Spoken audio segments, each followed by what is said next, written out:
ప్రియమైనటువంటి సహోదరి సహోదరులారా, మరొక పర్యాయం మీ ముందుకు రావడానికి పరిశుద్ధాత్ముడు ఎంతగానో మనకు సహకరించారు. అందుకు నిజంగా మనం దేవునికి కృతజ్ఞత చెప్పాలి. ఆ, గత గత వారం నుండి ఈ వారం వరకు ఆయన ఉచితమైన ప్రేమ కనికరాల చొప్పున మనల్ని కాచి కాపాడి సజీవ లెక్కలో ఉంచి ఆయన పాద సన్నిధిలో ఈ రీతిగా కూడి స్తుతించే భాగ్యం దేవుడు మనకు మన కుటుంబాలకు దయచేశారు. అందుకు నిజంగా మనం దేవునికి కృతజ్ఞత చెప్పే అనుభవాలు మన బ్రతుకులు మనం ప్రారంభించాలి. ప్రార్థన చేసుకొని ఈ దిన వాక్యంలోకి వెళ్దాం. మహాగణుడు మా యేసు ప్రభా, మీకు స్తోత్రాలు చెల్లిస్తూ ఉన్నాను. మా మంచి యేసయ్య, మీకు వందనాలనైనా. మమ్మల్ని ఎంతగా మీరు ప్రేమించిన దేవుడు ప్రభా, మీ పాద సన్నిధిలో ఈ రీతిగా కూడి స్తుతించడానికి, మిమ్మల్ని ఆరాధించడానికి, మీతో గడపడానికి ప్రభా, మీరు మాకు ఇచ్చిన మంచి ధన్యతను బట్టి మీకు వందనాలు తండ్రి. నీకు స్తోత్రాలనైనా. నిజమే, ఈ భయంకరమైన దినాల్లో ప్రభా, అపాయకరమైన దినాలు ఇవి, మోసకరమైనటువంటి ఈ దినాలలో యేసయ్య మిమ్మల్ని కలిగి జీవించే భాగ్యం ఇచ్చారు, మీతో గడిపే భాగ్యం ఇచ్చారు. అందుకు నిజంగా మేము కృతజ్ఞులం తండ్రి. నీకు స్తోత్రాలు నాయనా. మానవ జీవితం ప్రభా నాయన ఏమై ఉన్నదో ప్రభా, ఈరోజు ఈ మాటల ద్వారా మా జీవితాలకు అవసరమైనవి ప్రభా, నీ వాక్యపు లేఖనాల నుండి ఎరగడానికి ప్రతి మనుషునికి ప్రభా నేను మీరు కృప చూపండి. ప్రతి మనుషుని మీరు పురుగొల్పండి, ప్రోత్సహించండి.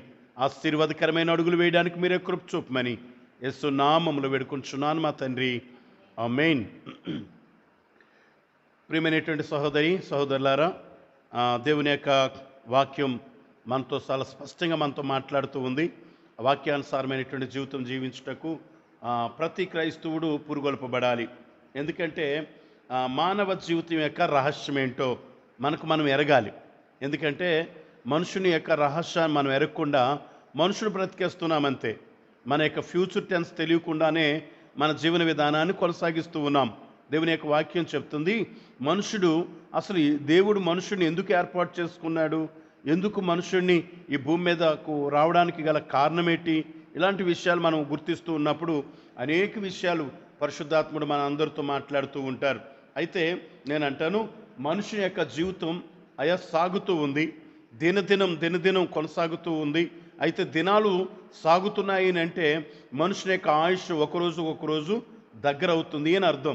ఎందుకంటే మనుషుడు మరణానికి దగ్గరికి వెళ్తున్నాడు. ఒకరోజు వచ్చింది మా జీవితంలో, ఒక దినం ఒకటి కొత్తగా మాకు దినం ప్రారంభమైంది అని అంటే ఒకరోజు మానవ జీవితం చావుకు దగ్గరికి వెళ్తున్నాడని ఎరగాలి. ఇది ఎరిగినప్పుడు తప్పనిసరిగా మనుషుని యొక్క నైపుణ్యం, మనుషుని యొక్క ఉద్దేశాలు పూర్తిగా తనకు తాను గుర్తించడానికి వీలు కాగలడని వాక్యం ద్వారా మీకు నేను ప్రకటిస్తూ ఉన్నాను. దయచేసి నేను అంటాను, మనుషుడు రోజు దినాలు గడుపుతూ ఉన్నాడు అని అంటే రెండిటికి దగ్గరికి వెళ్తూ ఉన్నాడు. ఒకటి మరణానికి దగ్గరికి వెళ్తున్నాడు, రెండు యేసు ప్రభు వారి యొక్క రాకడ దగ్గర అవుతుంది అని ఎరగాలి. దయచేసి మనుషుడు ఎప్పుడైతే దేవుని రాకడకు దగ్గర అవుతుందని, లేకపోతే మరణానికి దగ్గర అవుతున్నాడని ఏ మనుషుడైతే గుర్తిస్తాడో తప్పనిసరిగా ఆ మనుషుని యొక్క ఉద్దేశాన్ని మన జీవితాల్లో, మన కుటుంబాలలో అనుభవించడానికి, నిజంగా దేవుని యొక్క ఆలోచన మన బ్రతుకుల్లో ప్రారంభించడానికి ఎంతో వీలు కాగలదని వాక్యం ద్వారా మీకు నేను ప్రకటిస్తూ ఉన్నాను. ఎందుకంటే మనుషుడు ఆలోచించాలి. ఆలోచించడం లేదు అని అంటే ఈ మనుషుని యొక్క మనసున్న మనుషుడు తప్పనిసరిగా ఆలోచిస్తాడు. మనసు లేనోడు మనుషుడు ఆలోచించడు. ఎందుకంటే ఆలోచించటానికి వీలు కాదు, మనస్సు లేనటువంటిది దానికి. దయచేసి మనసు లేనిది ఏదైనా ఉన్నదా అని అంటే ఈ భూమి మీద పక్షులకు మనసులు లేవు, జంతువులకు మనసులు లేవు. కానీ మాటలున్న మనుషుడు, మనసున్న మనుషుడు మాట్లాడడం చేత కానివాడిగా ఈ భూమి మీద ఆలోచించలేనటువంటి అనుభవాలతో తన జీవన విధానాన్ని సాగిస్తూ ఉన్నాడు. దేవుని యొక్క వాక్యంలో మాట మీ ముందుకు నేను తెస్తాను. ఎందుకంటే మనుషుని యొక్క ఉద్దేశం తప్పనిసరిగా దేవుని యొక్క వాక్యానికి లింక్పరుచుకుంటే అసలు దేవుడు మనుషుని ఎందుకు పంపించాడు, ఎందుకు మనుషుని ఏర్పాటు చేసుకున్నాడు అని అంటే యోహాను సువార్త 15వ అధ్యాయం 16వ వచనంలో చక్కని మాట ఉంది. దయచేసి బైబిల్ చదువుదామా. మీరు నన్ను ఏర్పరచుకొనలేదు, మీరు నా పేరట తండ్రిని ఏమడుగుదురో అది ఆయన మీకు అనుగ్రహించున్నట్లు మీరు వెళ్ళి ఫలించుటకును మీ ఫలము నిలుచుటకును నేను మిమ్మును ఏర్పరచుకొని నియమించి తిని. దేవుని వాక్యం అంటుంది, నిన్ను ఎందుకు ఏర్పాటు చేసుకున్నాడు, ఎందుకు ఈ భూమి మీద నియమించాడు అనంటే మనుషుడినట తను ఫలించడం కొరకు. వాక్యం అంటుంది, ఫలించుటకును ఫలమును నిలుచుండుటకు మిమ్మల్ని ఏర్పాటు చేసుకున్నాను. అది దేవుని యొక్క ఉద్దేశం. ఫలాలు ఫలించాలి. ఫలాలు ఫలించాలంటే, ఫలాలు నిలిచి ఉండాలంటే నేను అంటాను ఆ మొక్క సారవంతమైన భూమిలో నాటబడాలి. సారవంతమైన భూమిలో నాటబడింది మంచి ఫలాలు ఇవ్వడానికి, లేకపోతే ఆ ఫలాలు నిలిచి ఉండడానికి వీలవుతుంది. నేను అంటున్న మాట, దేవుని యొక్క వాక్యం మనతో మాట్లాడుతున్న మాట. నీవు ఫలాలు నిలిచి ఉండాలన్నా, నువ్వు ఫలించాలన్నా, ఫలించటానికి రహస్యం ఏంటి అన్నది మనం ఎరిగితే వాక్యం ఒక చక్కని మాట మనకు తెలియపరుస్తుంది. ఏమిటయ్యా ఫలించటానికి గల ఆలోచన ఏంటి అంటే, ఈ భూమి మీద ఫలించేవాడు ఆత్మీయ ఫలాలు ఫలించాలి. ఆధ్యాత్మికంగా చెట్టు అయితే మామిడి చెట్టు మామిడి ఫలాలు, సీతాఫలం చెట్టు సీతాఫలాలు ఎలా ఫలిస్తుందో క్రైస్తవుడు ఆత్మీయ ఫలాలు ఫలించాలి. ఆత్మీయ ఫలాలు ఫలించగలిగితే ఆ వ్యక్తి, ఆ ఫలాలు ఆ వ్యక్తిలో నిలిచి ఉంటే దేవుడు ఈ భూమి మీదకి ఎందుకు పంపించాడో అన్నది తన జీవితం నెరవేర్చిందవుతుంది. ఈరోజు నేను ఈ భూమి మీదకి వచ్చానండి, నేను ముగించాను అనుకునే అనుభవాలు నా బ్రతుకు రాకముందే నేను ఒకవేళ భూమి మీదకి వచ్చి నా జీవితంలో ఆత్మీయ ఫలాలు నా జీవితంలో నిలిచి ఉంటే, ఫలిస్తే, తప్పనిసరిగా దేవుని యొక్క ఉద్దేశం ఈ భూమి మీదకి మనుషుడిగా నేను ఎందుకు పంపించాడో అది నెరవేరింది అవుతుంది. దయచేసి వాక్యంలో మాట చూపిస్తాను. ఎందుకు ఏ ఫలాలు ఫలించాలి? వాక్యం అంటుంది, గల్తీలు రాసిన పత్రిక 5:22 అంటాడు, అయితే ఆత్మఫలమేమనగా ప్రేమ, సంతోషం, సమాధానం, దీర్ఘశాంతం, దయాలత్వం, మంచితనం, విశ్వాసం, సాత్వికం, ఆశానిగ్రహం. అంటే 9 ఫలాలు ఫలించాలట. వాక్యం అంటుంది ఈ ఫలాలు ఏంటయ్యా? వాక్యం అంటున్నమాట దీర్ఘశాంతం. వాక్యంలో అంటున్నాడు ప్రేమ, సంతోషం, సమాధానం, దీర్ఘశాంతం, దయాలత్వం, మంచితనం, విశ్వాసం, సాత్వికం, ఆశానిగ్రహం. ఇవి దేవుడు ఈ భూమి మీదకు పంపించినందుకు ఈ మనుషుడు ఫలించవలసిన ఫలాలు ఇవి. వాక్యం ఇంకొక మాట చూపిస్తుంది. ఎఫెసీయులకు రాసిన పత్రిక 5:9 అంటాడు, వెలుగు ఫలములు అంటాడు. వెలుగు ఫలం ఫలించాలట. వాక్యం అంటుంది, చదువమ్మా. వెలుగు ఫలం సమస్త విధములైన మంచితనం, నీతి, సత్యమైన వాటిలో కనబడుచు ఉన్నది. చాలా జాగ్రత్తగా మనం గ్రహిస్తే, నువ్వు నీతి అనే ఫలం, మంచితనం అనే ఫలాలు, నేను వాక్యం అంటుంది ఇవి నీ బ్రతుకులో నిలిచి ఉండాలి. ఒకరోజు మంచిగా బ్రతికి రెండవ రోజు లేకుండా, ఫలాలు లేకుండా అయిపోవడానికి క్రైస్తవ సిద్ధాంతం, క్రైస్తవుని యొక్క ఉద్దేశానికి అది అనుగుణం కాదండి. క్రైస్తవుడు అన్నవాడు మంచి ఫలాలు ఫలించాలి. అదంటాడు వెలుగు ఫలం, ఆత్మీయ ఫలం, వెలుగు ఫలం.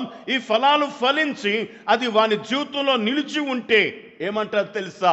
దేవుడి భూమి మీదకు ఫలించు, నిలిచి ఉండాలి నీ ఫలాలు అని చెప్తున్నాడే. ఈ ఫలాలు నీ బ్రతుకులో నిలిచి ఉంటే, నిలిచి ఉండడానికి గల రహస్యం ఏంటి? నేను చెప్తాను. మనం ఫలాలు ఫలించాలి, అందుకే భూమి మీదకి వచ్చాం. ఫలించడానికి రహస్యం ఏంటో చెప్పాను. మంచి ఫలాలు ఫలించాలని. అసలు ఈ మంచి ఫలాలు ఫలించడానికి రహస్యం ఏంటి? వాక్యంలో మాట చూపిస్తాను మీకు. అదే 15:4 యోహాను సువార్తలో మాట అంటాడు, నా యందు మీరు నిలిచి ఉండండి, అప్పుడు నేను మీ యందు నిలిచి ఉంటాను. అప్పుడు మంచి ఫలాలు ఫలించటానికి, మంచి చేయడానికి వీలవుతుందండి. నేను మంచివాడిని అయిపోయాను, ఈ రోజు నుండి సంవత్సరం ఇంకెప్పుడు నేను తాగను, వ్యభిచరించను, మోసం చేయను, అక్రమం చేయను అనుకుంటాడు. వాడు చేయకుండా మానలేడండి, మరలా చేసేస్తూ ఉంటాడు. కారణం ఏంటి అంటే దేవునిలో నిలిచి ఉండక. వాక్యం అంటుంది నాకు ఫలించటానికి రహస్యం, ఏం ఫలించాలో తెలుసుకున్నాం. ఫలించవలసినటువంటి నీవు క్రీస్తులో నిలిచి ఉండాలంటాడు. నా యందు మీరును, మీ యందు నేను నిలిచి ఉంటే మీరు మంచి ఫలాలు ఫలిస్తారు, మంచిగా ఈ లోకానికి ప్రకటిస్తారు, మంచిగా ఈ లోకంలో బ్రతుకుతారు. క్రీస్తులో లేకుండా, యేసులో నేను నిలుచుండక, నేను మంచిగా మాట్లాడాలి, మంచిగా బ్రతకాలంటే చాలామంది ఈరోజు దీక్షలు చేస్తాం. ఈ దీక్ష ఎంతవరకు వెళ్తుంది అనంటే ఆ 40 రోజులు, 30 రోజులు, 20 రోజులు దీక్ష చేస్తాం. తర్వాత మరల మామూలు అయిపోతాడు. ఎందుకు అనంటే వాడు దేవునిలో నిలిచి ఉన్నవాడు కాలేడు గనుక. దేవుళ్ళో నిలిచి ఉన్నవాడు జరిగే పని ఏంటో తెలుసా? క్రీస్తులో నిలిచి ఉంటే ఆ ఫలాలు నిలిచి ఉంటాయి. మంచితనం ఎప్పుడూ నీ బ్రతుకు నుండి వేరవదు, నీలో ఉన్న ప్రేమ వేరవదు, సమాధానం వేరవదు, దీర్ఘశాంతం నీ నుండి వేరు కాదండి. ఈరోజు వేరు కాకుండా నువ్వు బ్రతకాలి అంటే, వేరు కాకుండా మంచి చేస్తూ నీ జీవన విధానం సాగించాలి అంటే, వాక్యం నీతో మాట్లాడుతూనే మాట్లాడు తెలుసా, ఆయనలో నిలుచుండే అనుభవం నీకు ఉండాలి. వాక్యం అంటుంది, అయితే నేను నిలుచుంటాను అని. ఎన్ని రోజులు ఉంటావు? నేను చచ్చే వరకు నువ్వు ఆయనలో ఉండాలట. చనిపోయే వరకు కూడా, ఈ భూమిని ఈ శరీరం విడిచిపెట్టేంత వరకు కూడా యేసులో నువ్వు నిలుచుంటే నీ మాట మంచి, నీ వైఖరి మంచి, నీ ఆలోచన మంచి, ఈ లోకం గుర్తిస్తుందండి. నువ్వు మంచిగా ఈ భూమి మీద బ్రతకడానికి క్రీస్తులో నిలుచుండే అనుభవం నీకు ఉండాలి. నేను అంటాను, నిలుచుండడానికి రహస్యం ఏంటి? వాక్యంలో మాట తీసుకొస్తాను, దయచేసి చూడండి. నిలిచి ఉండాలని మనకు ఉంటుంది, కానీ మనం నిలిచి ఉండం. ఆ వాక్యం ఒక చక్కని మాట అంటది, నిలిచి ఉండాలంటేనట. ఇంకొక మాట చూపిస్తాను మీకు. నిలిచి ఉండాలంటే అసలు మనం ఎవరమో కూడా మనకు తెలియాలి. వాక్యం అంటది, మనం ఎవరము అంటే అడవి ద్రాక్షాలము అంటది వాక్యం.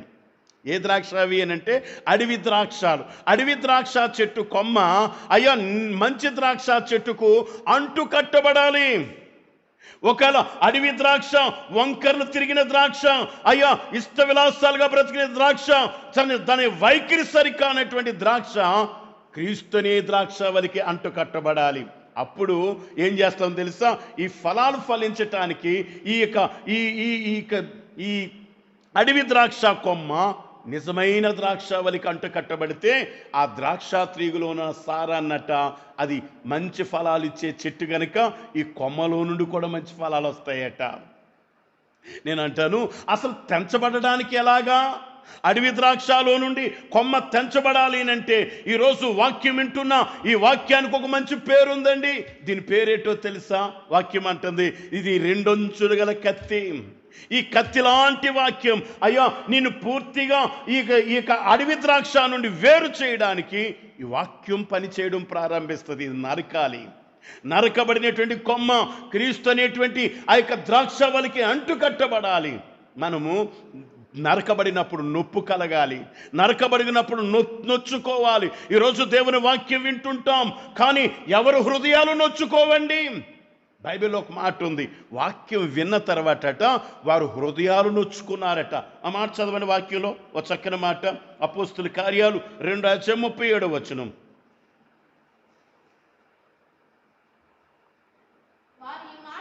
వారు ఈ మాట విని హృదయములో నొచ్చుకొని, సహోదరులారా మేమేమి చేతుమని పేతురును కడమ అపోస్తలును వారిని అడుగగా, పేతురు మీరు మారు మనసు పొంది పాప క్షమాపణ నిమిత్తం ప్రతి వాడును యేసుక్రీస్తు వలన బాప్తిసం పొందండి అని చెప్పిన మాట అండి. వారు హృదయం నొచ్చుకొని మేమేం చేయాలి అని అడిగారు. వాళ్ళు మేమేం చేయాలి?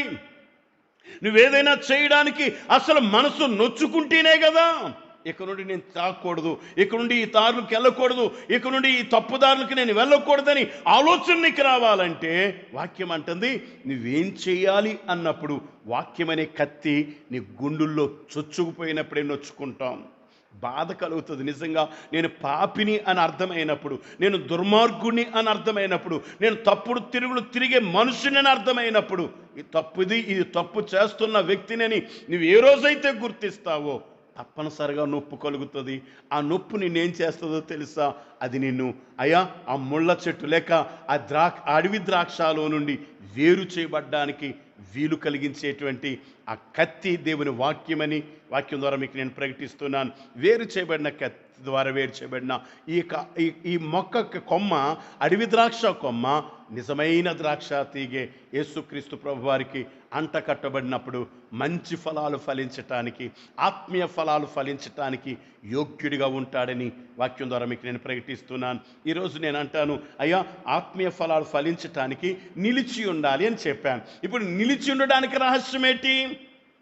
నిలిచి ఉండడానికి రహస్యం ఏంటో చూద్దాం. విధేయత చూపాలి అంటే లోబడాలండి. లోబడాలి. నువ్వు ఆ కొమ్మ వంగాలి. ఆ కొమ్మ వంగకపోతే, విధేయత చూపకపోతే, అక్కడికక్కడ ఇరుగుపోయేదైతే అది అంటు కట్టబడడానికి వీలు కాదండి. వంగాలి, లోబడాలి. వాక్యంలో మాట చూపిస్తాను, చదవండి. 15:2 యోహాను సువార్త. ఆయన తీసి పారవేయను, ఫలించు ప్రతి తీగె మరీ ఎక్కువగా ఫలింపవలనని దానిలోని పనికిరాని తీగలను తీసివేయును. ఫలించే తీగెను దాన్ని ఏం చేస్తాడట? సరిచేయడానికి, మరి ఎక్కువగా ఫలించాలని. నేను ఎందుకు ఈ మాట చెప్తున్నాను తెలుసా? మనకు విధేయత చూపే అనుభవం మనకు ఉండాలి, లోబడాలి. దేవుని మాట అయ్యా నీ దగ్గరకు వస్తున్నప్పుడు, ప్రభా నువ్వు పాపివి, నీతో మాట్లాడుతుందంటే నేను ప్రభా నిజమే నేను పాపిని అని ఒప్పుకోవడానికి ఇష్టపడాలి. నేను మోసగాడి నేను ఒప్పుకోవడానికి ఇష్టపడాలి. ఎప్పుడైతే నువ్వు లోబడ్డానికి ఇష్టపడ్డావో ఫలించటానికి, దేవునిలో నిలిచి ఉండడానికి యోగ్యుడు కాగలుగుతావని వాక్యం ద్వారా మీకు నేను ప్రకటిస్తున్నాను. ఈరోజు నేను అంటాను, అయ్యా విధేయత చూపడానికి రహస్యమేంటి? విధేయత చూపడానికి రహస్యమేంటి? వాక్యంలో చూద్దాం. అదే 15:19 చదవండి. యోహాను సువార్త 15:9. తండ్రి నన్ను ఎలాగూ ప్రేమించెనో నేనును మిమ్మల్ని అలాగే ప్రేమిస్తున్నాను. నా ప్రేమ యందు గట్టిగా దేవునికి స్తోత్రం చేద్దాం. దయచేసి నువ్వు ఎక్కడున్నా ఈ మాటలు వింటున్నా, వాక్యం అంటుంది అయ్యా నువ్వు నిలిచి ఉండడానికి ప్రేమ కావాలి. వాక్యం అంటున్న మాట, ప్రేమించేవాడు తన ప్రవర్తన మార్చుకుంటాడు. దేవుణ్ణి ప్రేమిస్తే దేవునికి అనుకూలంగా బ్రతకడానికి ఇష్టపడతాడు. ఈరోజు ప్రేమించడం చేత కానోడు నిలిచి ఉండలేడు, ఆయనతో సహవాసం చేయలేడు, ఆయనతో అంటగట్టబడలేడు. నేనంటాను, ఆయన నువ్వు ప్రేమిస్తే, ఆయన ప్రేమించే అనుభవం నీ బ్రతుకులో ప్రారంభిస్తే నిలిచి ఉండడానికి యోగ్యుడివి. నిలిచి ఉన్నావా? విధేయత చూపడానికి యోగ్యుడివి. విధేయత చూపావా? ఫలించటానికి యోగ్యుడివి. ఫలించేస్తాం అనుకోవడానికి అసలు మనం దేవుని పాదాల దగ్గర వంగిందేది? వంగిన మనం నిలుచున్నదేది? నిలిచి ఉన్న మనం అయ్యా దేవుని ప్రేమించేదేది? ప్రేమించే అనుభవాలు మనకున్నాయా? దేవుని వాక్యం మనతో మాట్లాడుతుంది. ప్రేమించేవాడు అయితే తప్పనిసరిగా అయ్యా నువ్వు ఫలించటానికి యోగ్యుడివి. నిలిచి ఉన్నవాడువా? నిలిచి ఉండడానికి రహస్యం ఏంటంటే నువ్వు ఆయన ప్రేమించు. వాక్యం చెప్తున్నమాట. యోహాను సువార్త 14:23 ఒక చక్కని మాట ఉంది. ఒకడు నన్ను ప్రేమిస్తే వాడు నా మాట గైకుంటాడు. ఏంటంట? దేవుణ్ణి ప్రేమిస్తున్నానండి అని రోడ్డు మీద తిరగడట. దేవుణ్ణి ప్రేమిస్తున్నానని ఇంట్లో పడుకోడట. దేవుని ప్రేమిస్తున్నానని దేవుని మాట వింటాడు. ఈరోజు ఎవరైతే దేవుని మాట వినడానికి, దేవుని వాక్యం వినడానికి దోహదపడతాడో, ఆతృత పడతాడో వాడు దేవుణ్ణి ప్రేమించేవాడట. నువ్వు ప్రేమిస్తున్నానని మెడలో అయ్యా మాంసం తిన్నానని దుమ్ములేసుకోక్కర్లే, అయ్యా దేశబాబు నమ్ముకున్నానండి అని బోర్డు తగిలించుకోక్కర్లే. దేవుని వాక్యం చెప్తుంది, నువ్వు దేవుని వాక్యం వింటున్న వ్యక్తివా, దేవుని మాట వినే వ్యక్తివా, ఆయన ప్రేమించే వ్యక్తిగా మారిపోతావు. ఆయన ప్రేమించే వ్యక్తిగా మారిపోతావు. వాక్యం వినవాడు ప్రేమించలేడు, ప్రేమించలేనివాడు దేవునికి విధేయుడు కాలేడు, విధేయులు కాలేనివాడు నయా దేవునిలో నిలిచి ఉండలేనివాడు ఫలించలేడండి. దేవుని వాక్యం అంటుంది. ఈరోజు చాలామంది దేవుని వాక్యంలో అంటున్నమాట, అనేక మంది దేవుని దగ్గరకు వస్తున్నాం కానీ దేవుని ప్రేమించే అనుభవాలు లేవు. మనం ప్రేమిస్తున్నామన్నట్టు నటిస్తున్నాడంటే ఈరోజు క్రైస్తవుడు. చాలామంది యేసు ప్రభువుని నేను ప్రేమిస్తున్నామండి, ఇదిగో మెడలో సిరివేసుకున్నాను అంటాడు. అరే మా ఇంట్లో అన్ని దేవుడితో కూడా ఇగో ఈ దేవుడు కూడా ఉన్నాడు రండి అంటాడు. ఎందుకంటే నేను ప్రేమిస్తున్నాను అంటాడు. నీ ప్రేమ అయ్యా యేసులో నిలుచుండేదిగా చేయాలి. నీ ప్రేమ యేసుకు విధేయత కలిగించేదిగా మారాలి. నీ ప్రేమ యేసులో ఫలించేదిగా మారాలి. ఆయన అలాగ ప్రేమించే అనుభవాలు నేటి క్రైస్తవ జీవితానికి అవసరమని వాక్యం ద్వారా మీకు నేను ప్రకటిస్తూ ఉన్నాను. ప్రేమించటానికి రహస్యమేటో కూడా చెప్తాను. అసలు మనం ప్రేమించాలంటే ప్రేమించడానికి ఏం కావాలి? వాక్యంలో మాట చూపిస్తాను. 15 యోహాను సువార్త 15 చదవండి. దాసుడు తన యజమానుడు చేయు దానిని ఎరుగడు గనుక పిలువక స్నేహితులు అంటే అక్కడ అంటున్నాడు ఎరగాలి. ఎవరిని ఎరగాలి? ప్రేమించేవాడు దానిని ఎరగాలి. ఎవరిని ఎరగాలి? దేవుణ్ణి ఎరగాలి. ఎరగనోడు ప్రేమించలేడండి. దేవుడు ఎవరో తెలియదండి, నేను ప్రేమిస్తున్నానంటే కాదు. నువ్వు దేవుడు ఎలాంటి వాడో, దేవుని యొక్క నైజమేటో, దేవుని యొక్క శక్తి ఏటో, దేవుని యొక్క ఔన్నత్యమేటో నువ్వు ఎరిగితే ఆ దేవుణ్ణి మనం ప్రేమించడానికి యోగ్యులం. దేవుడు ఎంతటి వాడో, దేవుడు ఎలాంటి శక్తిమంతుడో, దేవుడు ఎంత యోగ్యుడో, దేవుడు ఎంతటి మంచివాడో నువ్వు ఎరిగితే ఆయన ప్రేమించడానికి వీలవుతుంది. అసలు ఈరోజు ప్రేమిస్తున్నాను అంటున్నావు, దేన్ని చూసి ప్రేమిస్తున్నావు? ఆయనలో ఉన్న శక్తి నువ్వు చూసావా? ఆయనలో ఉన్న గొప్పతనం నువ్వు చూసావా? ఆయనలో ఉన్న ఔన్నత్యం నువ్వు ఎరిగిదవా అంటే ఎరగం. కానీ ఆయన ఎలాంటి వాడో మనకు తెలియదు. కానీ ప్రేమిస్తున్నాం అని చెప్పే అనుభవాలతో నేటి క్రైస్తవులు బ్రతుకుతూ ఉన్నారు. వాక్యం అంటుంది, నువ్వు ప్రేమించే నువ్వు యేసుని ఎరగాలి, ఆయన గొప్పతనం ఎరగాలి, ఆయన యొక్క మాట, ఆయన యొక్క ఉనికి, ఆయన యొక్క ఉద్దేశాలు ఏంటో నువ్వు ఎరిగితే ఆయన ప్రేమించటానికి ఒక మంచి దోహదపడడానికి ఒక గొప్ప కార్యం మన దేవుడు మన పట్ల జరిగించగలడని వాక్యం ద్వారా మీకు నేను ప్రకటిస్తూ ఉన్నాను. ఈరోజు వాక్యం వింటున్న ప్రియ సహోదరి సహోదరుడా, నువ్వెవరివైనా సరే యేసుని ఎరిగి ప్రేమించు. నువ్వు విధేయత చూపుతావు, విధేయత చూపు నువ్వు నిలుచుంటావు, నిలుచున్న నువ్వు ఫలిస్తావు. అందుకు దేవుడు నిన్ను భూమి మీదకి ఎందుకు పుట్టించాడో అది నీ పట్ల నెరవేరిందని దేవుడు సంతోషించడానికి వీలవుతుంది. ఈరోజు మనం ఫలిస్తామనుకుంటున్నాం, నిలిచి ఉండడానికి యోగ్యులం కాలేం. నిలిచి ఉండనాడు విధేయత చూపలేడు, విధేయత చూపలేని వాడు ప్రేమించలేడు, ప్రేమించలేని వాడు దేవుణ్ణి ఎరగలేడండి. దేవుని ఎరగని వాడు ఎలా ప్రేమిస్తాడు? దేవుని ఎరగని వాడు ఎలా ప్రేమిస్తాడు? దయచేసి నేను అంటాను, ఎరిగి వాక్యం అంటుంది, నువ్వు ఎరగడానికి రహస్యం ఏంటి? నేను చెప్పాను, నిలిచి ఉండడానికి రహస్యం ఏంటో చెప్పాను, విధేయత చూపడానికి రహస్యం ఏంటో చెప్పాను. విధేయత చూపడానికి రహస్యం ప్రేమించడం, ప్రేమించడానికి రహస్యం ఎరగడం, ఎరగడానికి రహస్యం వాక్యంలో మాట చూపిస్తాను. 15వ అధ్యాయం యోహాను సువార్త 15వ అధ్యాయం 14వ వచనం ఇక్కడ అంటాడు,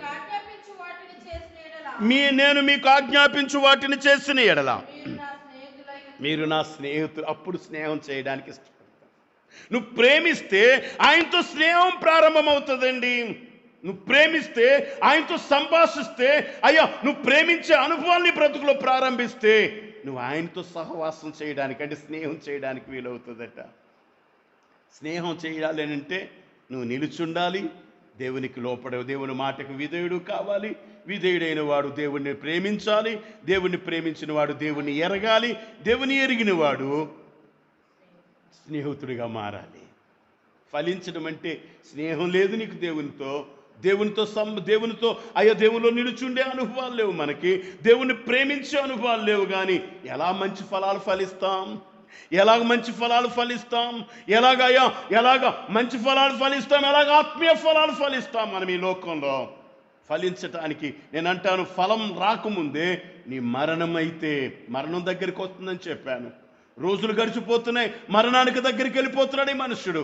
దేవుని రాకడ దగ్గర అవుతుందని ఎరిగితే నీకున్న సమయంలో నేను ఫలించటం కొరకు నీ ప్రయాసం ఉండాలని వాక్యం ద్వారా మీకు నేను ప్రకటిస్తూ ఉన్నాను.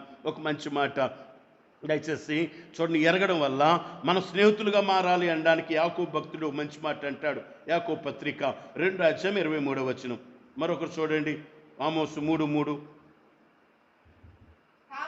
కాబట్టి అబ్రహాము దేవుని నమ్మెను గనుక అది అతనికి నీతిగా ఎంచబడ్డది. గట్టిగా దేవునికి స్తోత్రం చెప్పి నమ్మాడు, అతడు నీతిగా ఎంచబడ్డది. అతడు అబ్రహాము దేవునికి స్నేహితుడిగా మారాడండి. అతడు దేవుని స్నేహితుడు అయ్యాడు. ఆయన దేవుని స్నేహితుడు అవ్వడానికి ఆయన నమ్మాడు. నీతి, తన జీవితంలో నీతి కొనసాగించడానికి యోగ్యుడయ్యాడు. నేను అంటాను, నీతి లేకుండా తన జీవనం సాగలేదు. దేవునికి స్నేహితుడిగా మారడానికి అసంభవం. అబ్రహాము స్నేహితుడు అయ్యాడు. వాక్యంలోకి మరో మాట చూడండి, ఆమోసు గ్రంథం 3:3 వచనం. ఫిలిప్పు 2:5 సమ్మతింపకుండా అమ్మా ఇద్దరు కూడి నడవగలరా?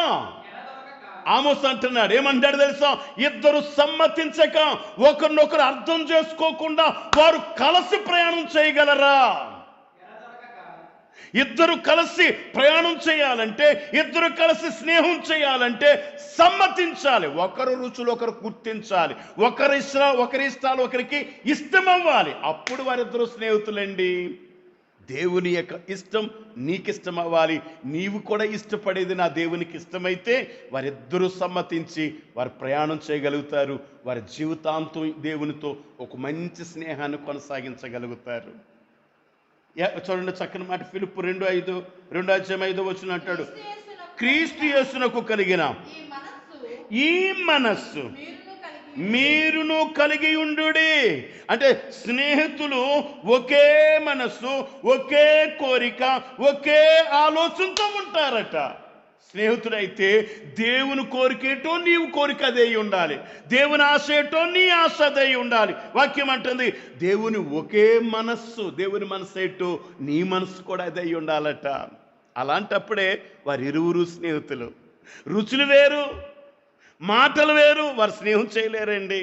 భార్యాభర్తలు అయ్యో ఒకరి మాట ఒకరు పొత్తకపోతే ఎలాగైతే వారు కొనసాగించలేరో వారి జీవన విధానాన్ని, స్నేహితులు కూడా అంతే. దేవుని వాక్యం అంటుంది స్నేహితుడు ఒకరి మనస్సు ఒకడు ఏక మనస్సు కలిగి బ్రతికినప్పుడే వారు మంచి స్నేహితులుగా ఉండడానికి యోగ్యులు అవుతారట.